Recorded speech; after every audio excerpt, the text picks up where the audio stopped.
रसूलिल्लाह वाला आलिहि व अस्हाबिहि अजमाइन वमन दाअ बिदावतिहि व जाहदा फी सबीलिहि इला यौमिद्दीन।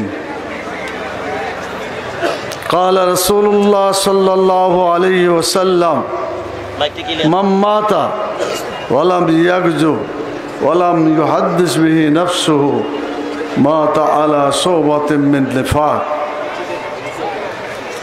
বাংলাদেশ জামাত ইসলামী চান্দিনা পৌরসভা এবং উপজেলা কর্তৃক আয়োজিত আজকের এই ঐতিহাসিক কর্মী সম্মেলনে সম্মানিত সভাপতি, মঞ্চে উপস্থিত আছেন বাংলাদেশ জামাত ইসলামীর কেন্দ্রীয় নেতৃবৃন্দ, জেলা নেতৃবৃন্দ, ছাত্র নেতৃবৃন্দ, বিভিন্ন রাজনৈতিক দলের নেতৃবৃন্দ, সাংবাদিক বন্ধুগণ, আমার আজকের এই সম্মেলনের সামনে উপস্থিত একান্ত প্রিয় ভাইয়েরা, আসসালামু আলাইকুম ওয়া রাহমাতুল্লাহি ওয়া বারাকাতুহু। আপনারা ভালো আছেন? আলহামদুলিল্লাহ আলা কুল্লি হাল। আপনারা কষ্টের মধ্যে আছেন আমি বুঝতে পারছি, গরমের মধ্যে আপনারা কষ্ট পাচ্ছেন। জাহান্নামের আগুন যে তাপ, এই কষ্টের বা এই গরমের চাইতে অনেক বেশি উত্তাপ, এটা জানা আছে আপনাদের। দুনিয়ার আগুনের চাইতে 70 গুণ বেশি জাহান্নামের আগুন উত্তপ্ত। সেই আগুন থেকে বাঁচার জন্য একটু যদি কষ্ট স্বীকার করতেই হয়, আপনারা করতে রাজি আছেন? ইনশাআল্লাহ আজানের পূর্ব পর্যন্ত কথা চলবে, আশা করছি আপনারা মেহরবানি করে কয়েকটি কথা শুনবেন। আমি প্রথমেই একটি হাদিস আপনাদের সামনে পেশ করেছি, যেখানে বলা হয়েছে যে ব্যক্তি মরে গেল অথচ জেহাদ করল না, আল্লাহর আইন আল্লাহর দুনিয়ায় চালু করার চেষ্টা করল না, এমনকি এইটা করার জন্য মনের মধ্যে চিন্তাও হইল না, জেহাদ তো করলই না, মনের মধ্যে কোনো চিন্তাও হইল না, আল্লাহ রাসূল সাল্লাল্লাহু আলাইহি সাল্লাম বলছেন সে যেন মুনাফিকের মৃত্যুবরণ করলো। বলেন নাউজুবিল্লাহ মিন যালিক।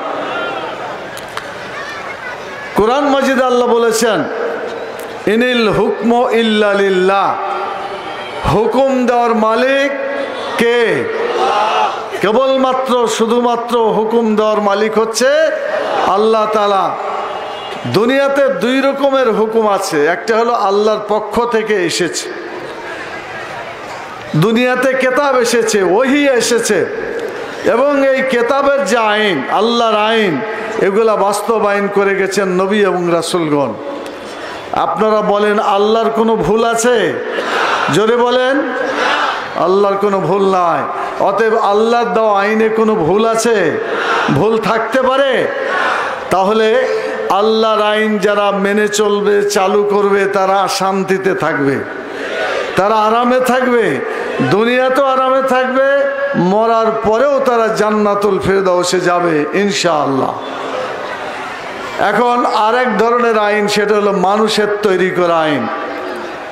মানুষের মধ্যে ভুল আছে না নাই? তো মানব রচিত মতবাদ সেটা কি নির্ভুল না ভুল? মানুষের তৈরি করা মতবাদগুলি ভুল আইন।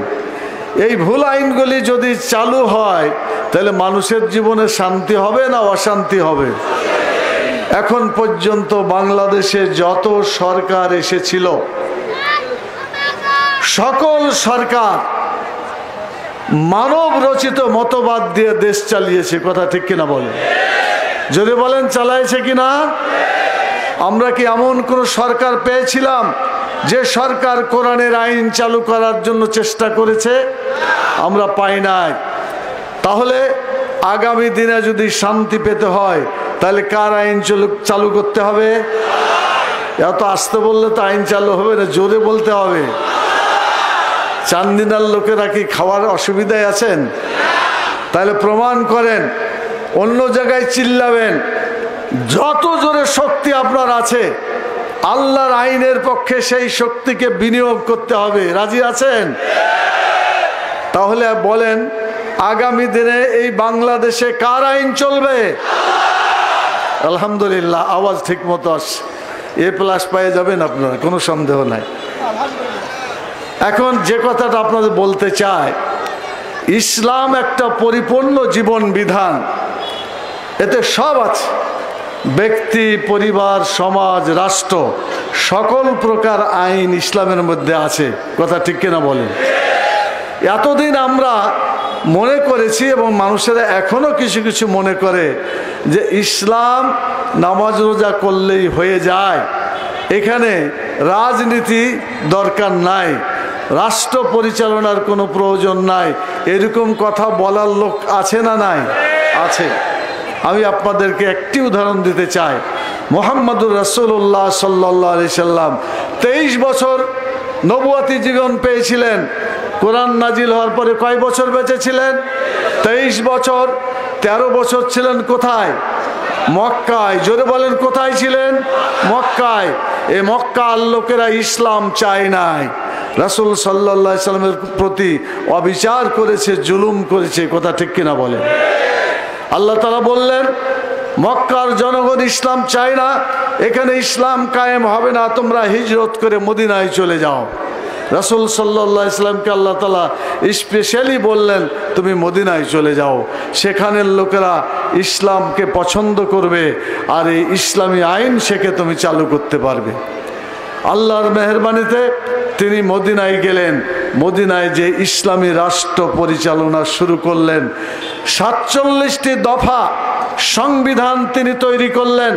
পৃথিবীর ইতিহাসে সর্বপ্রথম সংবিধান রচনা করেছেন মুহাম্মদুর রাসূলুল্লাহ সাল্লাল্লাহু আলাইহি ওয়াসাল্লাম। কেউ কেউ বলে আমেরিকার সংবিধান নাকি সবচাইতে পুরাতন। বাজে কথা, মিথ্যা কথা।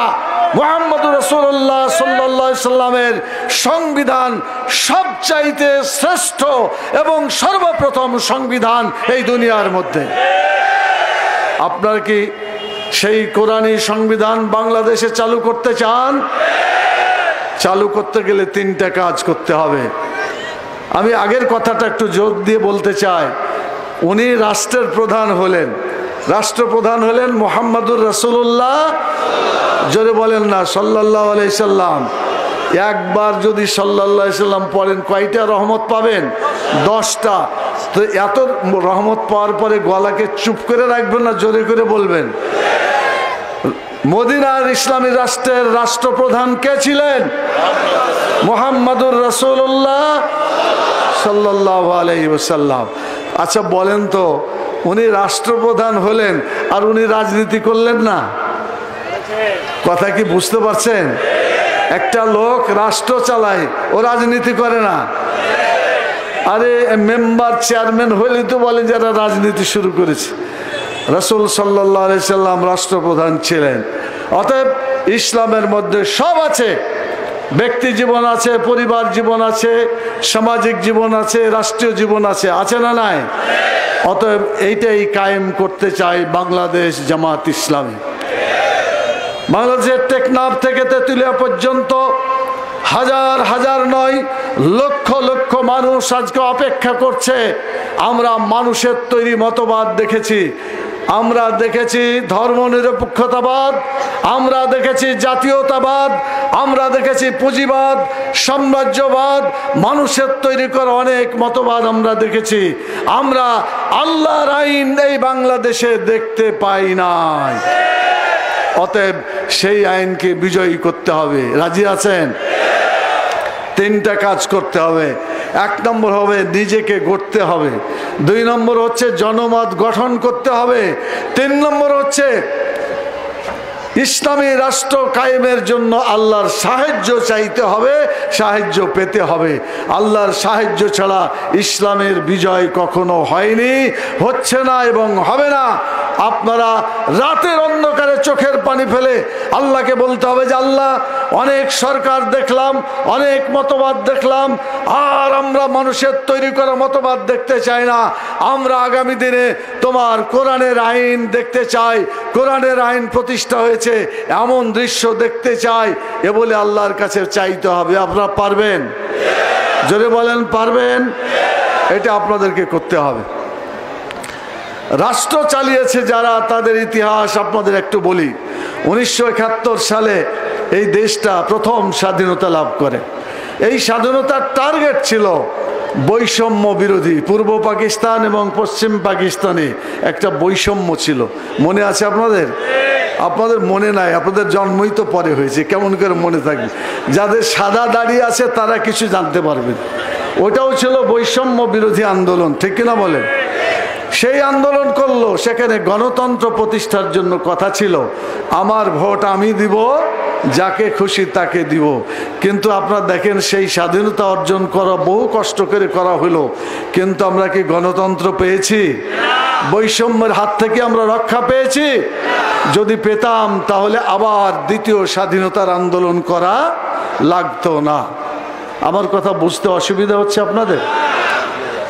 তো যদি তাই হয়, তাহলে প্রথম স্বাধীনতা যে কারণে অর্জন করা হয়েছিল সেটা মাঠে মারা গেছে। কথা কি বুঝলেন না? 71-এর স্বাধীনতা যা জনগণ পেতে চেয়েছিল সেটা কি পাওয়া গেছে? ওটা মাঠে মারা গেছে। এই মারা যাওয়ার কারণে জুলুম, অত্যাচার, নির্যাতন আবার শুরু হয়েছে। তারা গণতন্ত্র দিতে চেয়েছিল, আমার ভোট আমি দেব করে গণতন্ত্রের জন্য সংগ্রাম করেছিল, কিন্তু দেখা গেল কিছুদিন পরে সকল দল নিষিদ্ধ হয়ে গেল, তৈরি হলো বাকশাল। সব দল নিষিদ্ধ করার পরে একটা দল থাকলে ওটা কি গণতন্ত্র না স্বৈরাচার? চিল্লাইয়া বলতে হবে, গণতন্ত্র না স্বৈরাচার? আমরা যদি আওয়ামী লীগের নাম স্বৈরাচার বলি, কোনো দোষ হবে? এটা কি মিথ্যা কথা? এটা সত্য কথা। তারপরে দেখেন, তারা জনগণকে ভাত খেতে দিবে, সস্তায় জীবনযাপন করার জন্য বলেছিল, কিন্তু এমন অবস্থা করলো 74 সালে দুর্ভিক্ষ শুরু হয়েছিল। মনে আছে কি আপনাদের? আপনাদের মনে নাই, ইতিহাসে আছে, যারা জানেন তাদের মনে আছে। একটা স্টেশনের প্ল্যাটফর্মে ট্রেন এসে দাঁড়ালো, আর একজন মানুষ সেখানে বমি করলো, আর ওই স্টেশনে পড়ে থাকা কঙ্কাল সার একটা ব্যক্তি কোন রূপে খুঁড়িয়ে খুঁড়িয়ে সেখানে এসে বমি খেয়ে তার জীবন বাঁচিয়েছে। এত কষ্ট হয়েছিল বাংলাদেশের মানুষের। এবং লুটপাটের রাজত্ব চলেছিল। পাটের গুদামে আগুন, বিভিন্ন কলকারখানায় আগুন দিয়ে বাংলাদেশের শিল্পকে ধ্বংস করা হয়েছিল। সোনালী আঁশ ছিল পাট, পাটের নাম ছিল কি? জোরে বলেন, কি ছিল? সোনালী আঁশ। সেই সোনালী আঁশকে আগুন লাগিয়ে দিয়ে আমাদের দেশ থেকে অন্য দেশে এই পাটের যাতে ব্যবসা বাণিজ্য চলে, সেজন্য সেখানে যাতে ঠিক মতো ব্যবসা বাণিজ্য হয়, এই জন্য তারা পরিকল্পিতভাবে বাংলাদেশের পাটের গুদামে আগুন লাগিয়ে দিয়েছিল। কথা ঠিক কিনা বলেন? এটা পাটের গুদামে আগুন লাগানো হয়নি, বাংলাদেশের 8 কোটি মানুষের কপালে আগুন লাগিয়ে দেওয়া হয়েছিল। সেই সোনালী আঁশের নাম হয়ে গিয়েছিল গলার ফাঁস। এটা ছিল সোনালী আঁশ। আর সেই সোনালী আঁশের নাম কি হলো? গলায় ফাঁস। ওই সময় কৃষকেরা আর পাট লাগাতো না, পাট আবাদ করতো না, এরকম অবস্থা হয়েছিল। তাদের ইতিহাস বড় লম্বা। আমরা গণতন্ত্রকে পুনরুদ্ধার করার জন্য কেয়ারটেকার সরকারের আন্দোলন করেছিলাম, মনে আছে আপনাদের? কেয়ারটেকার মানে নিরপেক্ষ সরকার। তারা ঠিকভাবে ভোট করবে, নিরপেক্ষভাবে যে নির্বাচিত হবে তাকেই ক্ষমতায় বসানো হবে, সময় আসবে আবার নেমে যাবে। এটাকে ঠিক উদাহরণ দেওয়া যায়, একটা 3-4 তলা বিল্ডিং, তার ছাদে উঠার জন্য একটা সিঁড়ি থাকে, ঠিক কিনা বলে? এই সিঁড়িটার নাম হবে কেয়ারটেকার। সিঁড়িটার নাম কি? কেয়ারটেকার। এই সিঁড়ি বেয়ে ছাদের উপরে উঠতে হবে। সময় যখন শেষ হয়ে যাবে আবার তারা সিঁড়ি বেয়ে নিচে নামবে। কিন্তু পতিত স্বৈরাচার আওয়ামী লীগ সেদিনকে কেয়ারটেকার সরকারকে চিরদিনের জন্য ধ্বংস করার জন্য বাংলাদেশের সংবিধানে অন্তর্ভুক্ত ছিল যে কেয়ারটেকার, সেই কেয়ারটেকারকে বাতিল করে দিল। ঠিক কিনা বলেন? এখন বলেন, সিঁড়ি যদি থাকে তো উঠা যায়, উঠাতে গেছেই, কিন্তু যদি আপনি ভেঙে ফেলেন নামার কোনো উপায় আছে? বলেন কিভাবে নামবে? নামবে কিভাবে?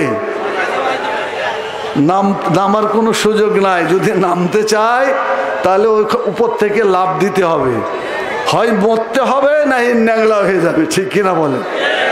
সেই কাজটাই তারা করলো। মনে করলো ক্ষমতায় যখন উঠেছে এই ক্ষমতা থেকে আর আমরা যাব না। ঠিক কিনা বলেন?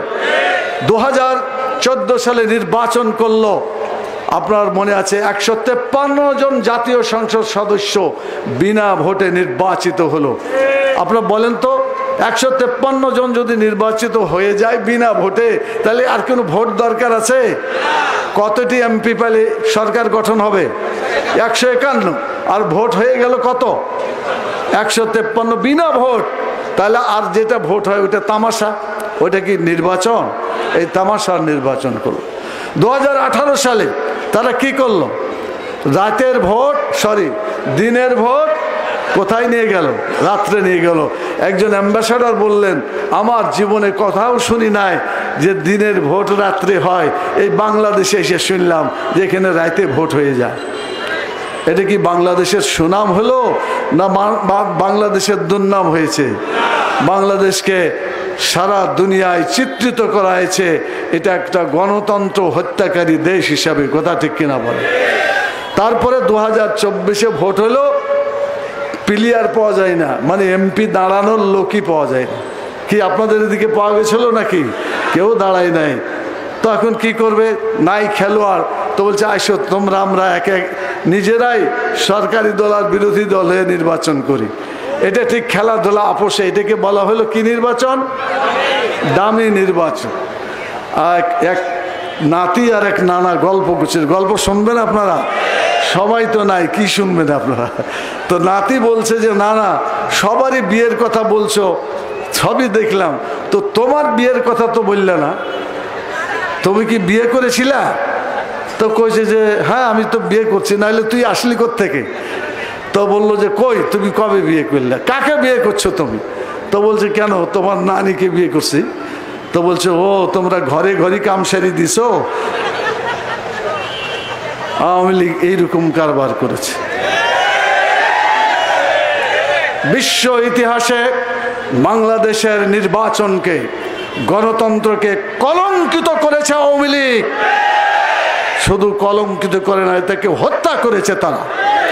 শুধু হত্যাই করে নাই, গণতন্ত্রকে দাফন করে দিয়েছে তারা। অতএব এই শক্তিটি মানুষের জন্য কল্যাণকর শক্তি হিসাবে বিবেচিত হতে পারে না।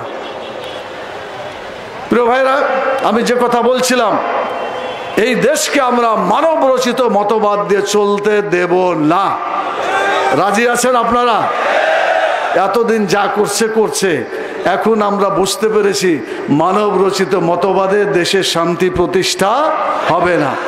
আমাদের বর্তমান সরকার এসেছে একটা ফসল, গণ অভ্যুত্থানের ফসল। সেই ফসলে তার একটা সরকার নির্বাচিত করেছে। উপদেষ্টা পরিষদ দিনে যে সরকার গঠিত, কেন্দ্রীয় উপদেষ্টা যিনি আছেন ডক্টর ইউনূস সাহেবের নেতৃত্বে, এটা চিরদিন থাকার জন্য সরকার নয়, এটাকে অন্তর্বর্তীকালীন সরকার। তাদের একটাই কাজ, নির্বাচন করে দাও। কি বুঝতে পারছেন কথা? নির্বাচন করে চলে যাবে। কিন্তু নির্বাচন তো করার জন্য একটা পরিবেশ দরকার আছে না? নাই। আওয়ামী লীগ 17 বছর ধরে বাংলাদেশের লোক নিয়োগ করেছে, দলীয় লোক। কথা ঠিক কিনা বলে?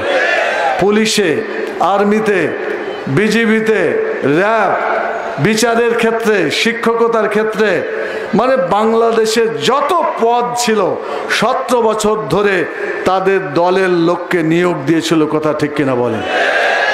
বিরোধী দলের কোন লোককে বাংলাদেশ জামাত ইসলামী, ইসলামী ছাত্র শিবিরের মতো চরিত্রবান লোকেরাও সেখানে পরীক্ষা দিয়েছিল, পরীক্ষায় পাশ করেছিল, রিটেনে পাশ করেছে, ভাইভাতে পাশ করেছে।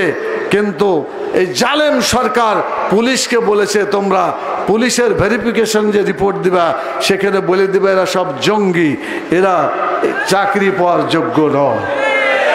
যার ফলে গোটা বাংলাদেশের টেকনাফ থেকে তেঁতুলিয়া পর্যন্ত যে অফিসার তারা নিয়োগ করেছে, এই সকল চাকরিতে তাদের দলীয় লোক নিয়োগ করেছে। কথা ঠিক কিনা বলে?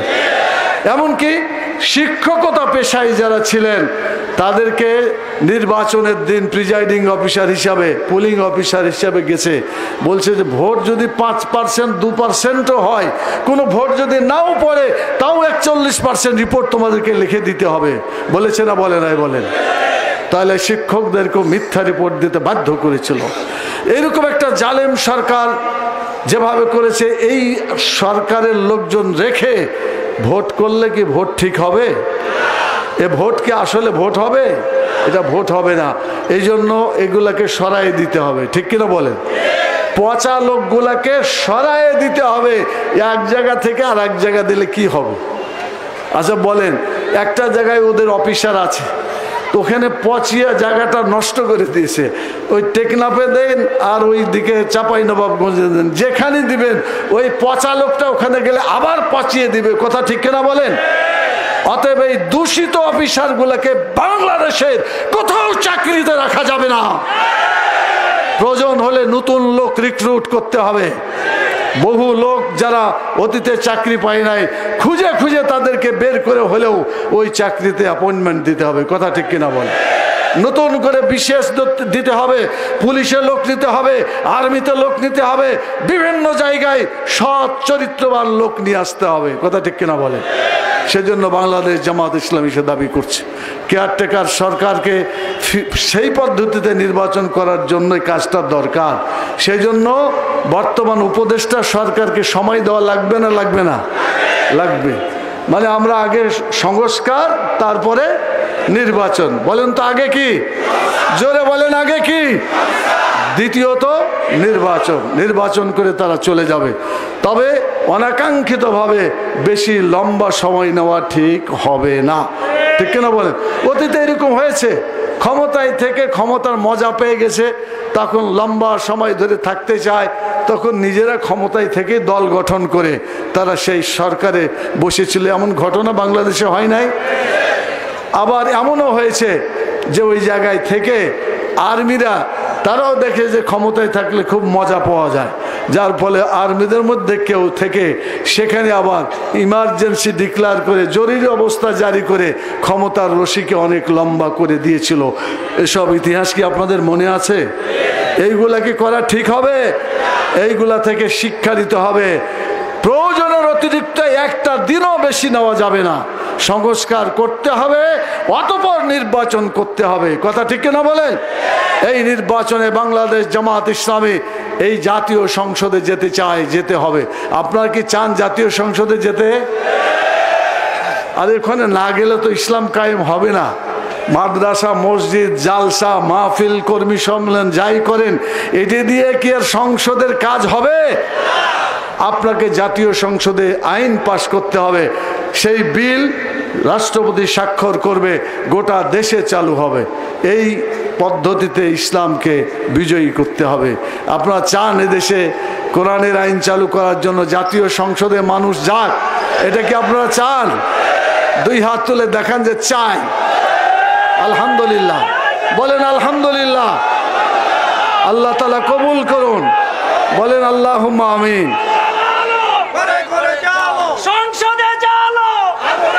বাস, কথা কনক্লুশনে চলে আসছে, সময়ও কম। এখন আপনারা বলেন, কিছু কাজ করবেন না খালি চাইলেই পাবেন? কাজ করবেন? কাজ করবেন তো ঠিক আছে। এক নম্বর কাজ হচ্ছে যে আপনারা দাওয়াতি কাজ করবেন। কি কাজ করবেন? দাওয়াত দিবেন। দাওয়াত দিলে পরে আল্লাহ তাআলা কোরআন মাজিদে বলেছে সবচাইতে শ্রেষ্ঠ কাজ দুনিয়াতে, সেটা কি কাজ? দাওয়াতের কাজ। আমান আহসানু কাওলাম, আল্লাহর পথে ডাক দেওয়াটা সবচাইতে বড় উত্তম কাজ। তো আপনারা দাওয়াত দিবেন। আজকে এখানে যদি 10,000 না 5,000 যাই হোক যারা আপনারা আসছেন, আপনার গড়ে যদি 10 জন করে লোক সামনের দিকে চেষ্টা করেন, তাহলে 10,000 লোককে যদি 10 দিয়ে গুণ করেন কত হবে? 1 লাখ হয়ে যাবে। কি 10 জন লোককে দাওয়াতি কাজ করতে পারবেন না? পারবেন। আর এই দাওয়াতি কাজ করলে পরে হাদিসে আছে মিশকাত শরীফের, যে এক লোক মারা গেছে কবরে, কিছুদিন পরে আল্লাহ তাকে জান্নাতের প্রমোশন দিচ্ছে। মানে জান্নাত হয় মানে কবরটা হলো জান্নাতের টুকরা, না হয় জাহান্নামের টুকরা। তো উনি জান্নাতে গেছেন, কিছুদিন পরে প্রমোশন পাচ্ছেন। তো বলল যে আল্লাহ, এত প্রমোশন পাইলাম কিভাবে এতদিন পরে? তো ওই যে তুমি দাওয়াতি কাজ করে আসছিলে, তারা এখন কোরআন পড়ে অর্থসহ, তারা এখন 5 ওয়াক্ত মসজিদে নামাজ পড়ে, তারা কোরআনের আইন চালু করার জন্য আন্দোলন করছে, মিছিল করছে, নির্বাচন আসলে কোরআনের আইনের পক্ষে তারা আজকে শিল মারার কাজ করছে। তোমার এই ভালো কাজগুলা বলেছিলে, এখন তারা এগুলো আমল করছে। অতএব আমল করার ফলে তারা যে নেকিটা পাইল, সমান পরিমাণ নেকি তোমার আমল নামায় যুক্ত হয়ে গেছে। আলহামদুলিল্লাহ, আল্লাহ এই জন্য তার প্রমোশন দিয়েছে। আপনার কি সাদকায়ে জারিয়া এইভাবে পেতে চান? তাহলে অবশ্যই কিছু লোককে দাওয়াতি কাজ করবেন। বলেন পারবেন ইনশাআল্লাহ? আপনার মহল্লার কোনো বাড়ি, কোনো ওয়ার্ড, কোনো গ্রাম বাকি রাখা যাবে না, সবাইকে দাওয়াত দিতে হবে। রাজি আছেন ইনশাআল্লাহ? আল্লাহ তাআলা এই হাত দুটা দিয়েছেন, এই হাতটা দিয়েছেন কে? আল্লাহ। আল্লাহর হাত। আর যদি আইনে শিল মারতে হয়, তো মানুষের আইনে শিল মারবেন না আল্লাহর আইনে শিল মারবেন? এটাই হচ্ছে ফর্মুলা, মানুষকে বুঝাবে। অতএব আজকে আমাদের সিদ্ধান্ত নিতে হবে আল্লাহর আইন চালু করার জন্য। গ্রামে গ্রামে, বাড়িতে বাড়িতে, মহল্লায় মহল্লায়, পাড়ায় পাড়ায় আমরা যাব ইনশাআল্লাহ। পুরুষের কাছে, মহিলাদের কাছে, যুবক যুবকের কাছে, ছাত্র আছে এখানে, ইসলামী ছাত্র শিবিরের অনেক ভাইরা আছে, তারা ছাত্রদের কাছে, শ্রমিক আছে, শ্রমিক কল্যাণের ছেলেরা, শ্রমিক ভাইরা, তারা শ্রমিকদের কাছে দাওয়াতি কাজ পৌঁছাবে। কি পারবেন আপনারা ইনশাআল্লাহ দাওয়াতি কাজ করতে? আজকের কর্মী সম্মেলন সফল হবে, চান্দিনার কর্মী সম্মেলন সফল হবে যদি চান্দিনার সকল লোককে কোরআনের আইনের দাওয়াত আমরা পৌঁছে দিতে পারি ইনশাআল্লাহ। সেজন্য স্লোগান কয়েকটা আপনাদের মুখস্থ করতে হবে। 1 নম্বর স্লোগান হচ্ছে লিল্লাহে তাকবীর। বলেন তো কি বললাম? লিল্লাহে। লিল্লাহে বললে আল্লাহর জন্য তকবীর, এটাই ভালো। আমরা নারায়ে তকবীর বলি, ওটাও চলে, কিন্তু এটা হচ্ছে মজবুত কথা। আরব বিশ্বে সব জায়গায় কি আছে? লিল্লাহে। জোরে বলেন তো, লিল্লাহে তাকবীর। হলো না, আরো জোরে বলতে হবে, লিল্লাহে তাকবীর। এটা বলবেন। তারপরে আল কোরআনের আলো। এত আস্তে করলে কি কোরআনের আলো জ্বলবে? জোরে বলেন দেখি, আল কোরআনের আলো। এটা সবাইকে শিখাবেন, ছেলে মেয়ে সকল মানুষের কাছে এটা বলে দিবেন। তারপরে বলা হয়েছে আমার নেতা তোমার নেতা কে? আচ্ছা, এই 3টা স্লোগান জড়ো জড়ো অন্যান্য দলে কি পাওয়া যায়? পাওয়া যায় না। বড় বড় দল, কিন্তু তারা লিল্লাহে তাকবীরও বলে না, আমার নেতা তোমার নেতা বিশ্বনবী মোস্তফাও পাওয়া যায় না, আল কোরআনের আলো ঘরে ঘরে জালো তাও পাওয়া যায় না, আল্লাহর আইন চাই, সৎ লোকের শাসন চাই, এটা কি পাওয়া যায়? আমরা আগামী দিনে ঐক্য করব, জোট করব, যারা কোরআনের আইনের পক্ষে, কোরআনের আইন চাই, তাদের সাথে আমরা জোট করব ইনশাআল্লাহ। এই চেষ্টা আমরা চালিয়ে যাচ্ছি, আপনারা দোয়া করেন। আগামী দিনে ইসলামের জোট হবে, আর ইসলামের বাংলাদেশ তৈরি করার জন্য মুসলমানদেরকে, ইসলামপন্থীদেরকে ঐক্যবদ্ধ করতে হবে। কথা ঠিক কিনা? এটা হলেই কাজ হবে। আপনারা কোরআন হাদিস পড়বেন, ঠিক আছে? আমি বললে আপনারা খালি রাগ করেন, অনেকে বলে যে খালি হাত উঠায়, কষ্ট করে হাত উঠায়। আমি কেন উঠাই জানেন? আপনি যদি নিয়ত করেন তাহলে আল্লাহ 1 নেকি লিখে দেয়, আর যখন কার্যকারী করবেন তখন 10 থেকে 700 গুণ নেকি রাখবে। তো আপনার নগদ 1 নেকি নিতে চান তো অর্থ সহ কোরআন হাদিস পড়ার চেষ্টা করবেন। রাজি আছেন? হাত উঠান তো যে রাজি আছেন ইনশাআল্লাহ। আমরা সবাই অর্থ সহ কোরআন হাদিস পড়বো ইনশাআল্লাহ। কোরআন বলছে তুমিও যাও জান্নাতে, তোমার স্ত্রীকে নিয়ে যাও জান্নাতে, আছে না? উদখুলুল জান্নাত আনতুম ওয়া আজওয়াজুকুম তুহবারুন। তুমিও জান্নাতে যাও, তোমার স্ত্রীকেও জান্নাতে নিয়ে যাও, মনের আনন্দে যাও। সূরা যুখরুফের ৭৭ নম্বর আয়াত, বাড়িতে যে দেখেন।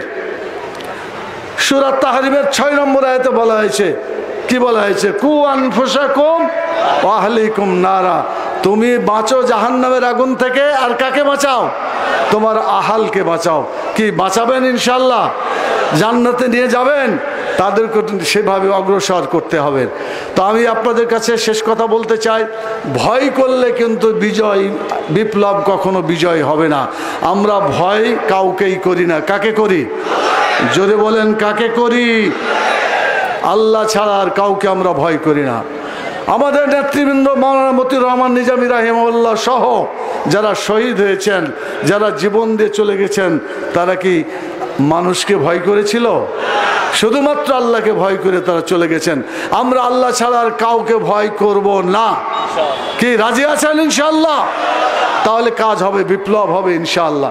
এখন লোক কিন্তু বলছে সবকে দেখলাম, অমুক দলকে দেখলাম, অমুক দলকে দেখলাম, শান্তি প্রতিষ্ঠা হলো না। আমরা ইসলামকে দেখতে চাই, ইসলামের আইনকে পেতে চাই, কিভাবে শান্তি প্রতিষ্ঠা করে সে কাজটা আমরা করব। তো আপনারা সব লোককে দাওয়াত দিয়ে সংগঠনে অন্তর্ভুক্ত করতে পারবেন না ইনশাআল্লাহ। তো আপনারা সবাই এই কয়েকটি কাজ করে আমাদের সংগঠনকে মজবুত করবেন এবং বিপ্লবকে ত্বরান্বিত করবেন আশাবাদ ব্যক্ত করে। আর বর্তমানে নারী, পুরুষ, শ্রমিক, কৃষক, ছাত্র, জনতা সবাইকে আল্লাহর দিনের দাওয়াত দিয়ে অগ্রসর করব। আমরা সবাই রাজি আছেন ইনশাআল্লাহ? আল্লাহ তাআলা তৌফিক দান করুন। বলেন ওমা তৌফিক ইল্লা বিল্লাহ, সুবহানাকা আল্লাহুম্মা। বলেন কাফারাতুল মজলিস বললে এটি শেষ হয়, গুনাহ মাফ হয়ে যায়। পড়েন সুবহানাকা আল্লাহুম্মা ওয়া বিহামদিকা আশহাদু আল্লা ইলাহা ইল্লা আনতা আস্তাগফিরুকা ওয়া আতুবু ইলাইকা। আসসালামু আলাইকুম ওয়া রাহমাতুল্লাহ।